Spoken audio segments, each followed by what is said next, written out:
কোটা সংস্কার আন্দোলনে উত্তাল সারা দেশ। ঢাকা সহ দেশের বিভিন্ন জেলায় আন্দোলনরত শিক্ষার্থীদের সঙ্গে পুলিশ, ছাত্রলীগ ও যুবলীগ কর্মীদের দফায় দফায় সংঘর্ষের ঘটনা ঘটেছে।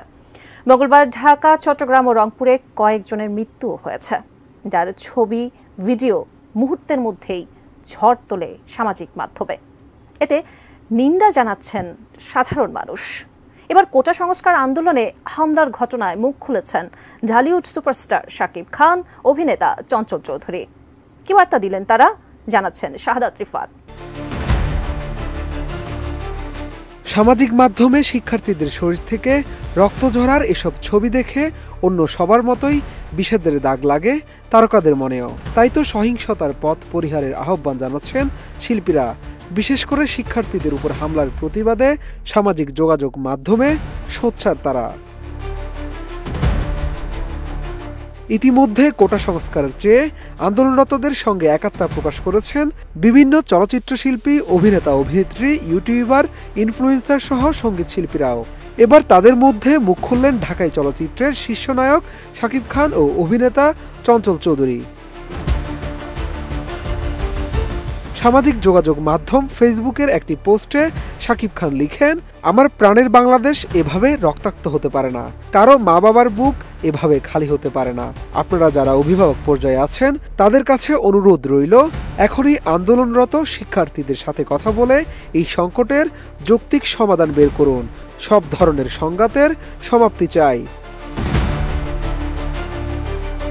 এদিকে সহিংসতার কথা স্মরণ করে কথা বলেছেন অভিনেতা চঞ্চল চৌধুরী। সমসাময়িক এই উত্তেজনা দেখে তিনি শোকাহত। সাধারণ শিক্ষার্থীদের রক্ত ঝরতে দেখে হয়েছেন হতবাক, যা ফুটে উঠেছে তার ফেসবুক পোস্টে। হামলার প্রতিবাদ জানিয়ে সামাজিক মাধ্যমে কালো প্রতীকী ছবি যোগ করেন এই অভিনেতা। সেখানে চঞ্চল চৌধুরী লিখেন, পেশাগত কাজে প্রায় 20 দিন আমেরিকায় থাকার পর গতকাল রাতে ঢাকায় ফিরেছি। সেখানে বসে এই কয়েকদিন নিউজগুলো দেখে হতবাক হয়েছি শোকাহত।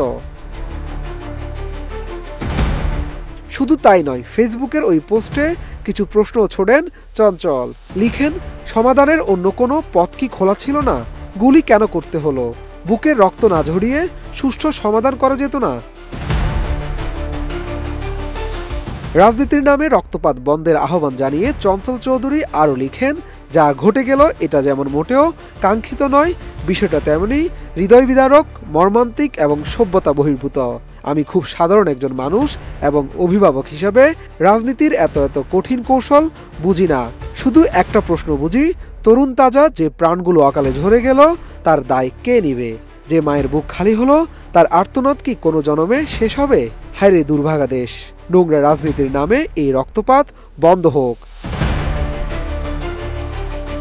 এর আগে চলমান এই ঘটনা নিয়ে এখন পর্যন্ত ক্ষোভ প্রকাশ করে কথা বলেছেন চিত্রনায়িকা বুবলি, অপু বিশ্বাস, পরিমণি, পূজাচেরি, মোস্তফা সরোয়ার ফারুকী, জিয়াউল হক অপূর্ব, নিলয় আলমগীর, সাবিলা নূর, সাদিয়া আইমান, সুমন আনোয়ার, আশফাক নিপুণ, ইউটিউবার সালমান মুক্তাদির, অভিনেত্রী রুকাইয়া জাহান চমক ও content creator RS Fahim Chowdhury, সঙ্গীত শিল্পী তাসরিফ আহমেদ, ইফতেখার রাফসান সহ অনেকে।